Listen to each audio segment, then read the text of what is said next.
overboard.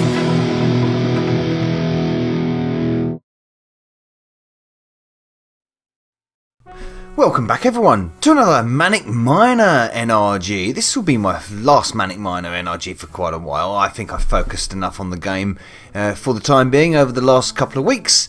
And this is the PC version, or one of the PC versions. This is the DirectX version by Jason Brooks and Andy Noble, also known as Muckypaws and Retrospec. Yes, this came out, I think this was the 2011 release, should we say. Lovely rendition of Hall of the Mountain King on this. Absolutely wonderful rendition, really. I love the way it plays all the way through the game as well. So yes, obviously based off the Spectrum and Amstrad originals. Yes, we've got a nice redrawn title screen, looking very, very colourful and flush. And off we go into the central cavern. Look at the luscious colour going on here. Miner really looks absolutely lovely in his yellow tunic and red boots over the funny snozzle monster, whatever his name is. And off we go up the top of the central cavern. As you've probably noticed, this moves a lot quicker than any of the original versions. And that's no bad thing actually, because if you know the timing of the game and generally the positions of the platforms are all in the same position, your stepping has to be the same, the timing has to be pretty much the same. I haven't found anything that's not different to any version I've ever played of Manic Miner on this version in particular. Well, I say that, I'm not including the Game Boy Advance version there. But this version, yes, is essentially like playing the Spectrum version on high acid. If you can imagine what the Spectrum Next version of Manic Miner would be like, this is the kind of thing that I would imagine it would be like. Not with this kind of theme playing, obviously. This is a obviously CD quality synthesized version of Hall of the Mountain King that's going down there. Bang. Yeah, but I'd really like the styling of it. It's really stayed true to the original, but we put loads of splashes of colour in there and little trinkets of fun by changing the keys. So we're collecting bags of birdseed here in the menagerie. Not just keys, not everything is just a key. Like in a lot of the levels in the original game, a lot of the time you would just be collecting keys. Of course, some you weren't. I mean, you were collecting bananas in the Kong Beast, and you were collecting apples in Dorian Forest and things like that. But all the keys have been replaced in some of the sort of stages like the Menagerie, where you were collecting bags of birdseed. You're collecting little radiation symbols in the abandoned uranium workings, and them seals looking more colourful than ever. The only thing I don't like about this is that when you do complete the stage, obviously the escape cell doesn't flash, which is a bit of a strange oversight. I'm not sure why that's the case, why Jason has missed that.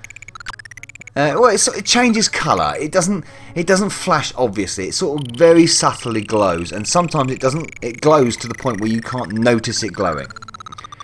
Here we got Eugene's Lair, the original name. Not Eugene was here, like it is titled in the Amstrad version. I do like the title screen, by the way, on the front of this game, which has all the enemies coming across and describing what they are. Green toilet, grey toilet, yellow penguin, and all that kind of stuff. It's quite fun. Look, nice little touch. As you can see, you can get through this game much more quicker than you could in the originals. It is definitely on a quicker pace.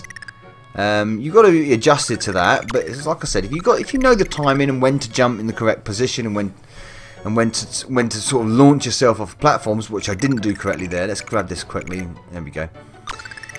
There, and then everything's pretty much the same.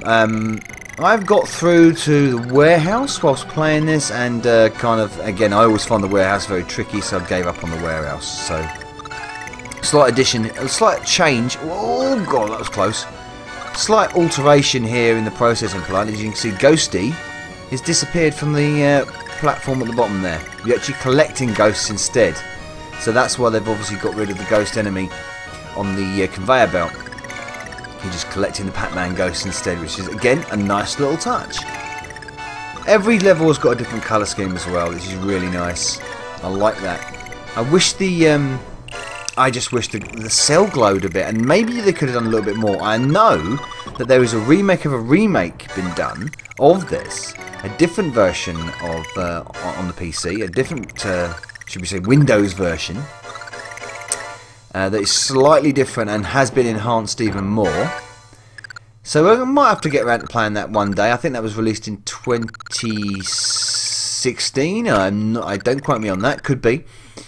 So the keys in the vat here, and as you can see, things are really picking up in speed. Some of them rats are really moving quick. Let's get down here quickly, and you notice that you actually have more hang time as well. I didn't even enter the exit cell there, and I'm out. Blimey.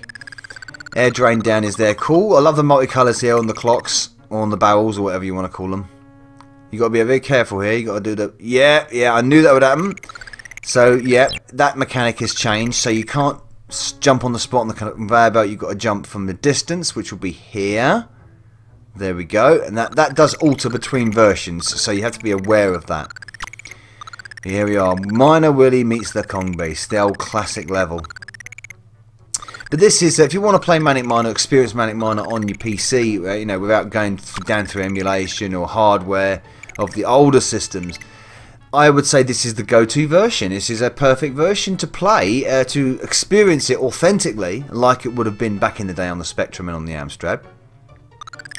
Yes, it's quicker. That's probably the only thing that you can really take away from it. That it is just quicker, a lot quicker. But graphically, it's very, very familiar, as is the audio, with that wonderful rendition of Fall of the Mountain King continuously playing in the background. It's really good. I really like this, and I like the little cheeky updates that they've made, little changes of the key colours, changes of the key design, to say that slight changes of the design of some of the enemies. Only very, very minor though. Everything, I mean, Wacky Amoebatrons, this looks identical apart from the great big splat of something that you're collecting at the top instead of a key. So, that is Manic Miner 2011 on the PC, running under DirectX, of course, and Windows. Thank you for watching this edition of NRG. I'll see you all soon. Nobabug, out.